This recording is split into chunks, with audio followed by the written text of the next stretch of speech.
இன்றைக்கி என்ன அப்படின்னா பொரியல் செஞ்சு சாப்பிட்ணும். ஆனால் வந்து சோம்பேறித்தனமாக இருக்க அப்படின்னா ஈஸியான பொரியல். ஓகே, பீட்ரூட்டும் உருளைக்கிழங்கும் வச்சு medium size 2 beetroot, medium size 2 potato, 4 பேருக்கு இது அளவு. அவனை நீங்கள் க்யூபாக நறுக்கிக்கோங்க. சின்ன க்யூப்ஸ் பெட்டர், ரொம்ப பெரிய க்யூப்ஸ் வேண்டாம். எண்ணெய் விட்டு கடுகு, உளுத்தம்பருப்பு, கடலைப்பருப்பு, நம்மளுக்கு தாளிக்கிறதுக்கு உங்களுக்கு என்ன ஐட்டங்கள் வேணுமோ நீங்கள் அதெல்லாம் போட்டுக்கலாம். போட்டுட்டு நம்ம கட் பண்ணி வச்சுருக்கிற உருளைக்கிழங்கையும் பீட்ரூட்டையும் நம்ம அதில் போட்டுட்டு அதுக்கு தேவையான சால்ட்டு, கொஞ்சம் மஞ்சத்தூள், கொஞ்சம் சாம்பார் பொடி. சாம்பார் பொடி வந்து ஒரு 1 ஃபுல் ஸ்கூப் நீங்கள் நல்லா போட்டிங்கன்னா தான் எடுப்பாக இருக்கும்.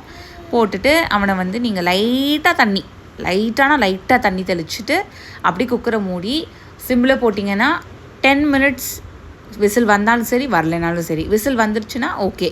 அதுக்கப்புறம் நீங்கள் வந்து அந்த விசில் அடங்கணும்லாம் வெயிட் பண்ண வேண்டாம். ஒரு 5 நிமிஷம் அந்த ப்ரெஷர் கொஞ்சம் செட்டில் ஆகினாலும் போதும். டக்குன்னு நீங்களே ரிலீஸ் பண்ணிவிட்டு தேங்காய் போடுறதுனா போடலாம், தேங்காய் வேண்டானாலும் ஸ்கிப் பண்ணிடலாம். நான் கொஞ்சம் தேங்காய் போட்டேன். சூப்பராக இருக்கும் இந்த பொரியல். எனக்கு என்ன ஆயிடுச்சுன்னா, நான் விசில் வரலன்னு அப்படியே விட்டுட்டேன். கொஞ்சம் குழஞ்சிருச்சு பொட்டேட்டோ, அதனால் அது வந்து கூட்டு மாதிரி ஆயிடுச்சு. ஸோ நீங்கள் எப்படி வேணால் சாப்பிட்லாம். ட்ரை பண்ணிட்டு எனக்கு சொல்லுங்கள்.